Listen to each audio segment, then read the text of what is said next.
We've all been on a website where when you visit it on a tablet, it's prompting you to use the app instead. And the implied assumption, I guess, it wants us to make when it says that is, the app would be a better experience than what you have now.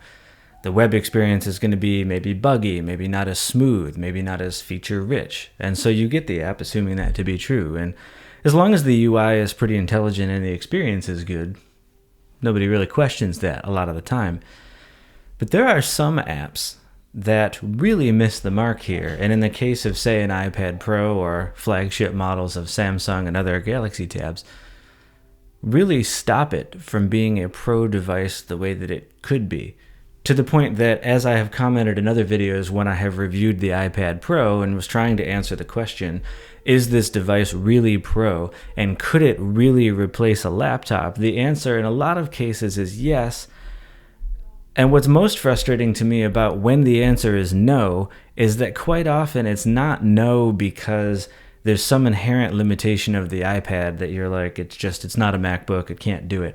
A lot of the time I found when the answer is no, it's the iPad itself is totally ready to do this. It's the apps that are creating sometimes bastardized versions of the version of the app that you could get from MacBook, or when it's a web interface, stripping away a lot of the features. And I'll give some examples and talk through it.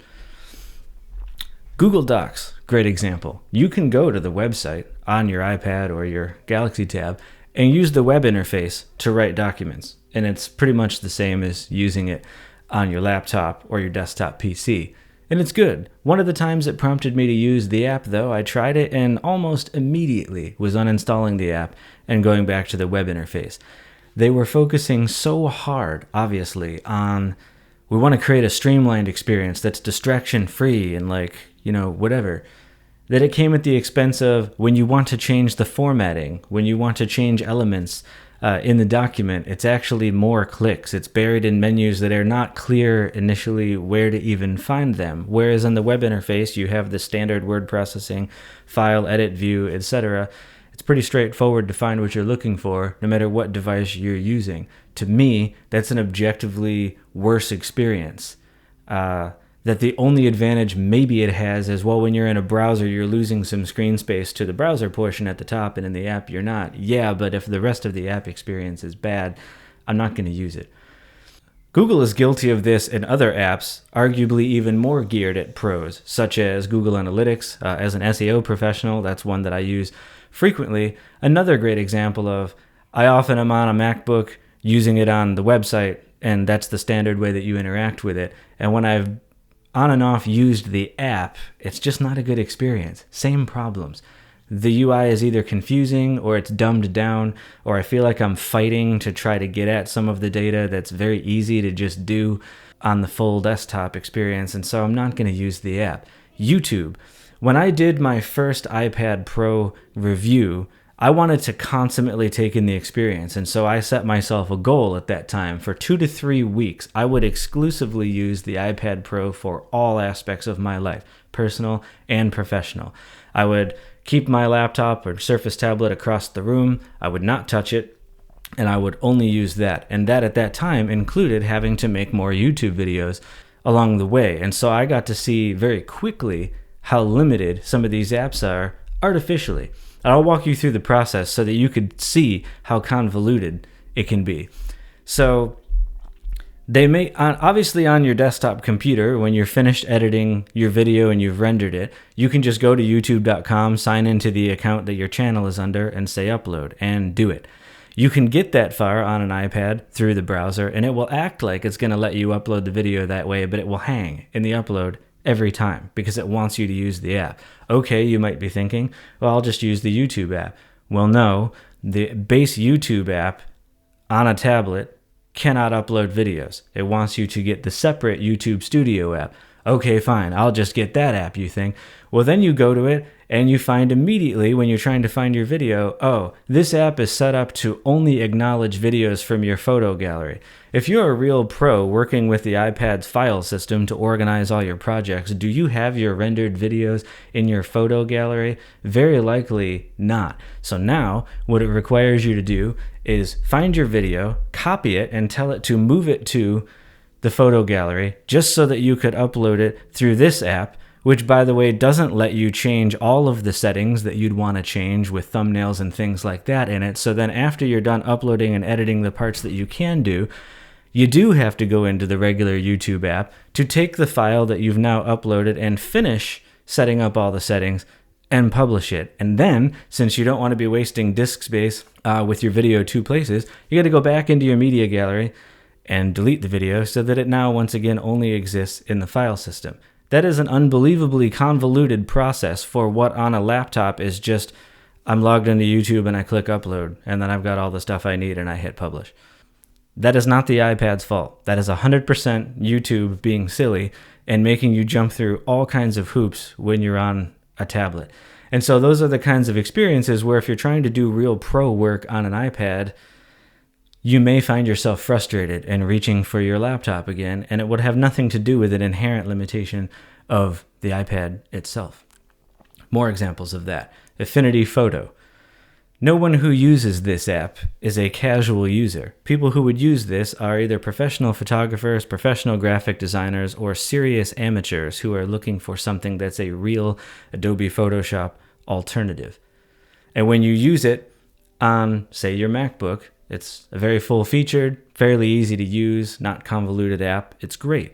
When you get the same app on your iPad, you might go into it thinking, I'm going to get all the stuff that I loved about using it on my MacBook, and I'm going to have that on my iPad. And sadly, you would be mistaken. The interface itself has a lot less controls.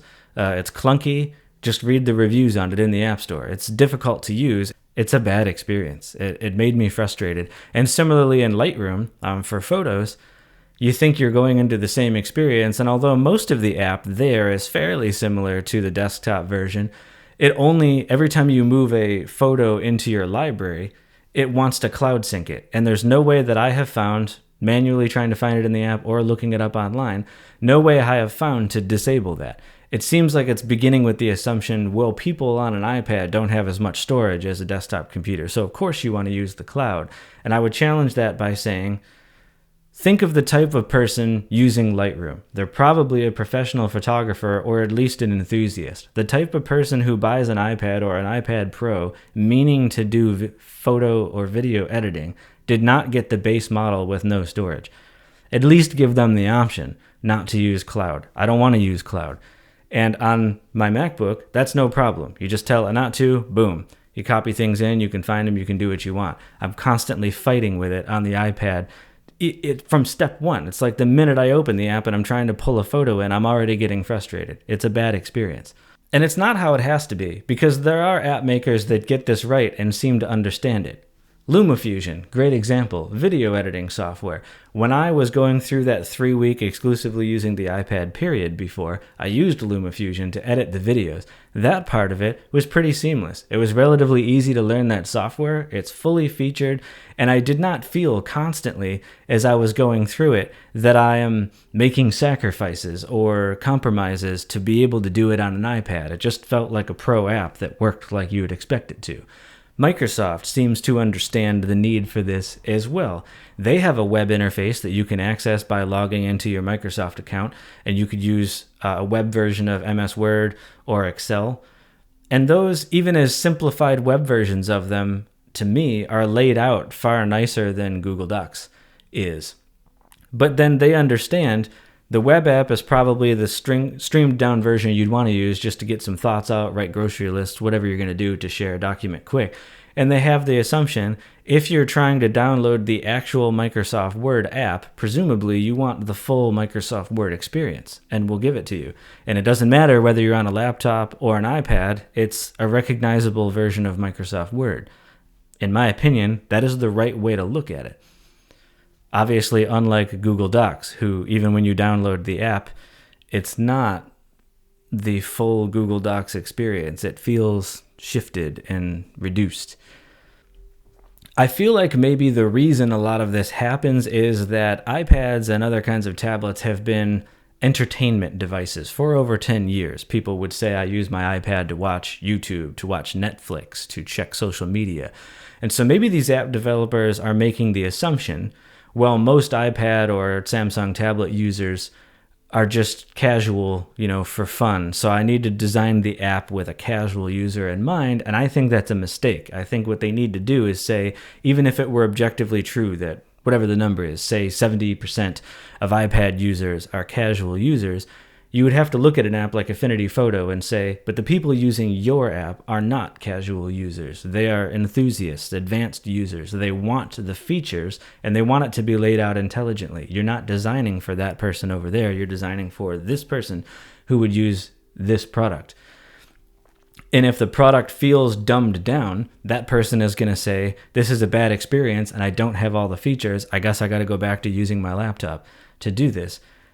It's a little frustrating for me because I am rooting for the iPad Pro to be a real pro device, and I feel like it's artificially being held back by a lot of these app designs, especially in the case of YouTube, as I explained a minute ago, that just seems deliberately and needlessly complicated to do something that you have to look at the app developer and say, you must have known when you were doing this how many extra steps you're creating. There's no way that you could not realize that this is going to be annoying. So is it like the Camera Conspiracies guy jokes about with the Canon Cripple Hammer? Is it kind of that where you're intentionally making a bad experience here to push people to use it this other way that you really want them to use it? That's kind of what it feels like to me.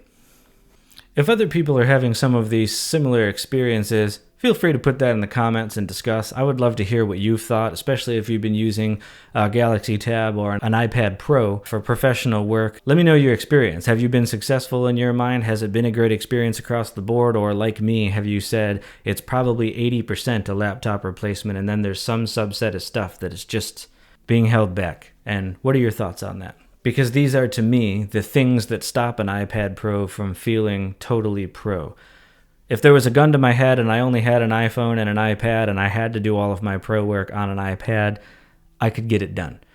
But for me, when I have a MacBook, I find myself reaching for it a lot of the time just to get certain things done. And when I'm beginning a day about to do work, if I say to myself, I feel like putting my iPad on a stand with a mouse and keyboard today and working on that, I have to then ask myself, what kind of work am I doing today? If it's writing or some other less intense stuff, great. And it's going to be a good experience. But if it's going to be video and photo editing and stuff like that, I have to reach for my MacBook. And I don't want it to have to be that way, but it feels like it is. Thanks for watching, guys, and I'll catch you guys in the next video.